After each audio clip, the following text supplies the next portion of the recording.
Quiet, numbskulls, I'm broadcasting. Ben Sorensen's Real Country Interviews, bringing you the stars of country. It's Ben Sorensen here, and this is my Real Country. How are you, Stephen? I'm great. Good to be here, Ben. Now, of course, Steven Jaymes, with a Y for when you're searching it on YouTube is very important, is with us. Now, I've got to say, before we start out, you are officially the first person on Real Country to wear headphones. I'm up in Queensland here, and we haven't got that new technology. We just got electricity last week, so... We can laugh like that and joke like that because we're both from Queensland. Yeah, that's where I am right now. Yeah, exactly. Love it, love it. Now, you just popped up out of nowhere in my inbox, and the more of your music I listen to, the more you intrigue me, and the more I want to go and see you live. I think that you are very much in the vein of, I don't know, almost a country folk Bob Dylan. You're a bit of a philosopher, and those sort of people tend to be fascinating to me and really, really interesting. So I'm so pleased that I've found you, and you're one of those massive finds for me that I just go, this is amazing. Oh, thanks, Ben. That's fantastic. The live thing is always it's for me. That's the part that always resonated most. You know, that's to me where it all happens when you connect with the people, and that's where the magic happens. So, please come and see the band. And the band is spectacular. I do have some beautiful players up here. Brendan Radford's been working with me for the last couple of years. He's on probably 4 of those tracks on the album. Another young guy, Jason McGregor, spectacular guitarist. You'll come across him. Another one, Ben Edgar, who's just, he's a beautiful guitarist. He's a freak. He's in the States with Gaudier at the moment, but he's a Melbourne boy. He's down that way. You'll come across Ben, and he's probably on. He's actually playing the lead solo on their latest single. Can't remember. Oh wow! There you go. So, you mix with a good crowd. Yeah. In a nice way, I suppose you could say I've been round. Platonically. Yes, exactly. Now, I want to talk about the album a little bit later, but I'm also really interested in your story and how you came to be doing the music that you are and the thought processes behind it as well, because I think deep and meaningful people that write deep and meaningful music have a lot more going on behind their eyes than most people. It's for me, I suppose, in a lot of respects, it's quite a selfish thing, because I've always been a curious character, and I came from a very remote area in New Zealand, and when you come from a remote area, you have to internalize certain things, and then you go outside to discover whether it's real. So, I've lived, from Sweden to Japan to New York and a lot of places in between, but still have a heart of a little rural boy, really, because it's where I come from is, there's only 30, 40 people there. It's so small. But really, when I mention the selfish aspect of it, I'm just trying to understand something. It's like whether it's the concept of humanity or love or relationships. And, they sort of, there are common threads that weave their ways through all elements of our life. So, if I'm trying to distill that down to one song, I've got to have a fairly good in-depth understanding of that particular topic that I'm focusing on that. So, for me, it's indulgent, really, isn't it? but a lot of fun. Wow, that's amazing, and explaining it as being a curious cat, I think, is just a great one. One of my favourite sayings was "Curiosity killed the cat, but satisfaction brought him back." Yeah, that's good. I like that. Yeah. Now, you've travelled all over the world, chasing your curiosity almost. Tell me about your time in New York. New York, oof, that really opened my eyes and my ears.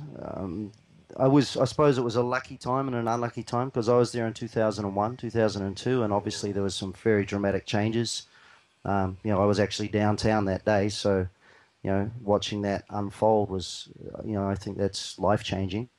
The music that I found, because I spent a bit of time in Nashville as well, but for somehow New York resonated with me more so, and I found my ideal, I suppose, when you mentioned Dylan and people like that, approaching songs from I suppose, to me, a more direct manner.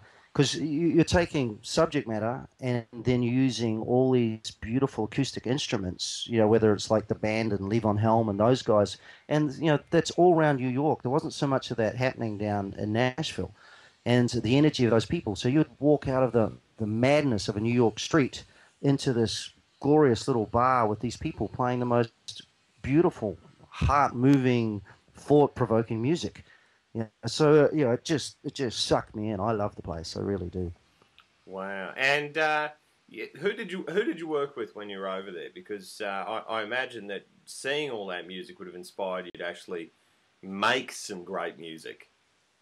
Oh, every day. I did so much so quickly there.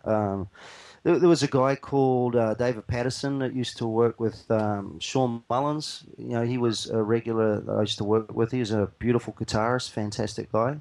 The recent time I was back there, the main guy that stands out is Rob Fraboni. And he's been a producer and an engineer, and he was 2IC at Island Records for ages. But then, he did the band, right back in Dylan's day, and then moved on to Clapton, and he did the album with actually Keith Richards.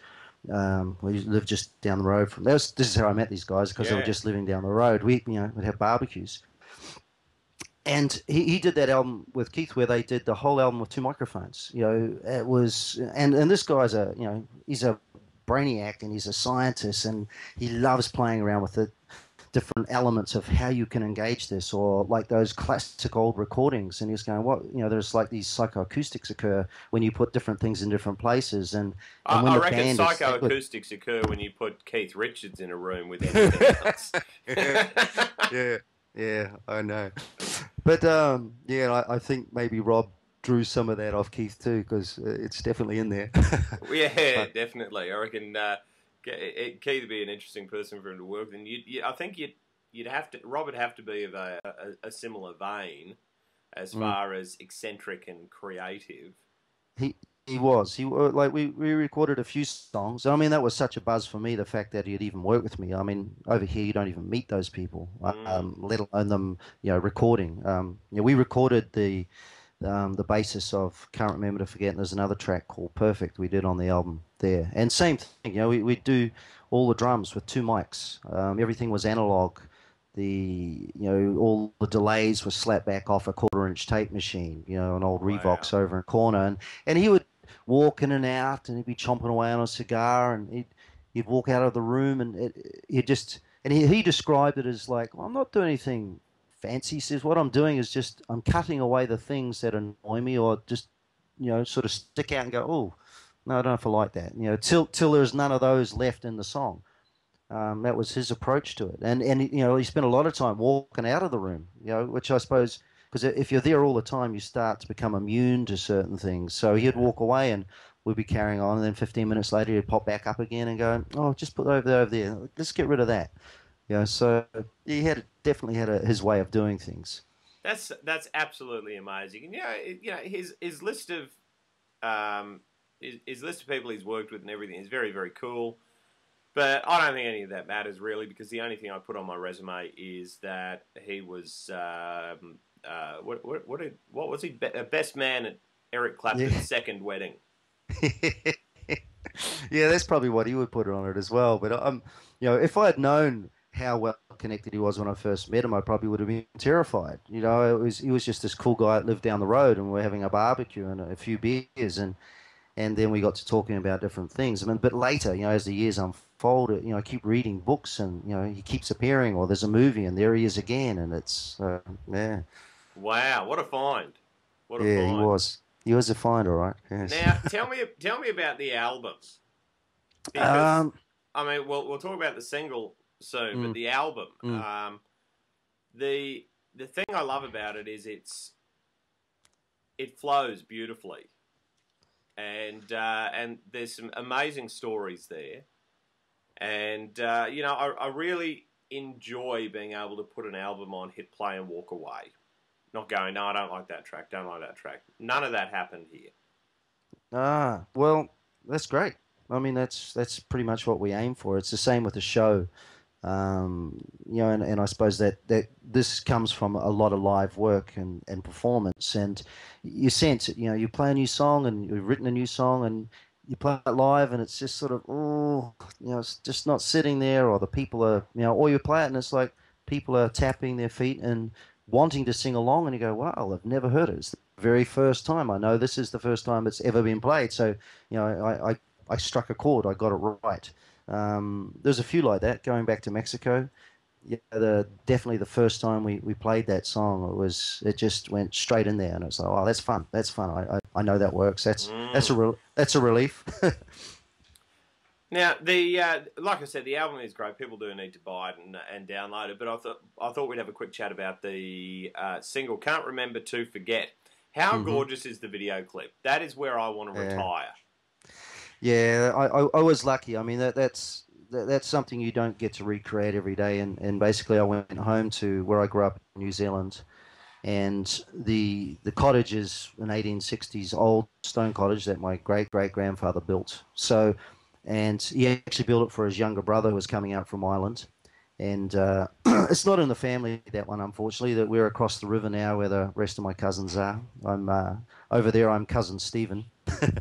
And we're in the hills, in the sticks. And but we know that family, so they lent us back the cottage. And yeah, it's just having walked those hills, those mountains, and cut the lucerne and those paddocks are all around there. There is just I know where the light's going to be at certain times of the day, and it was really magical experience to be able to be there and soak that up, and then we'd wander down to the river, or the creek we call it, and there's a place there where the family's been going literally for 120 years, where there's an old orchard. So yeah, that was special. It was magical.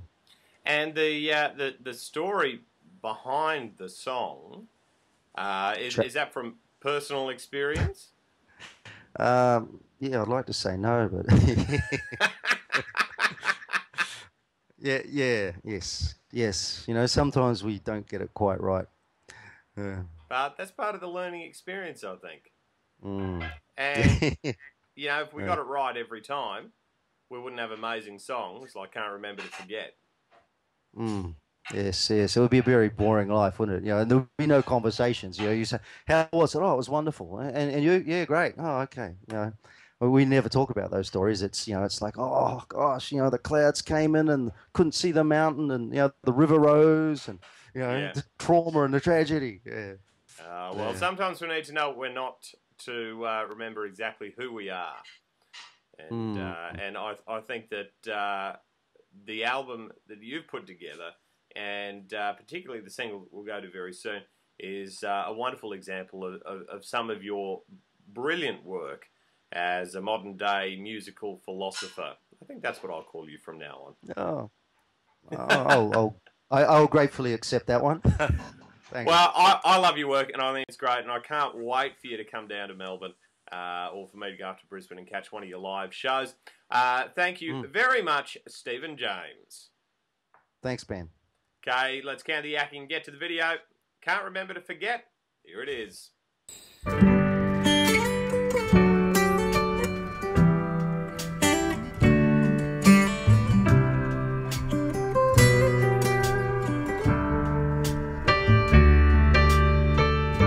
I'm learning to walk before I run. I'm learning to let go all that's been done. I'm learning to celebrate all we tried. Now I'm learning to say goodbye. But I remember everything you told me. I remember everything you said. I remember the way it hold me, yeah. I just can't remember to forget.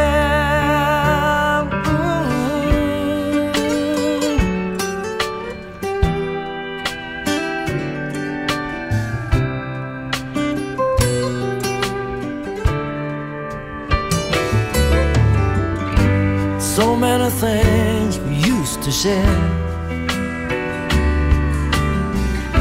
so many great ideas. I never thought I'd be in this place again. I never thought we'd be just friends. And I remember everything you told me. I remember everything you said. I remember the way it hold me, yeah. I just can't remember to forget.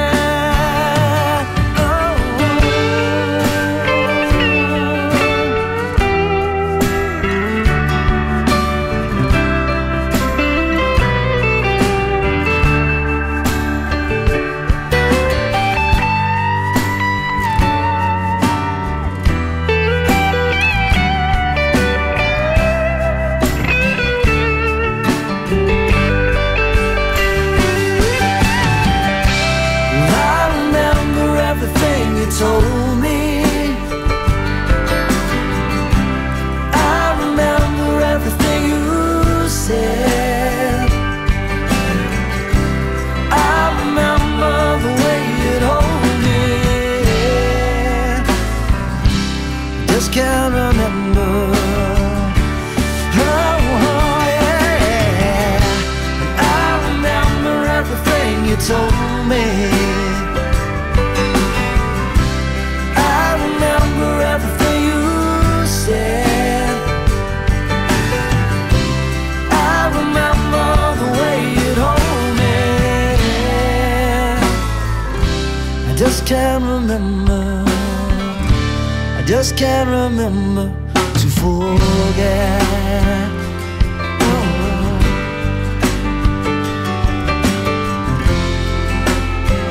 Gonna celebrate, baby. Gonna celebrate, it's true, yeah. Gonna celebrate everything. Gonna celebrate, yeah. Oh,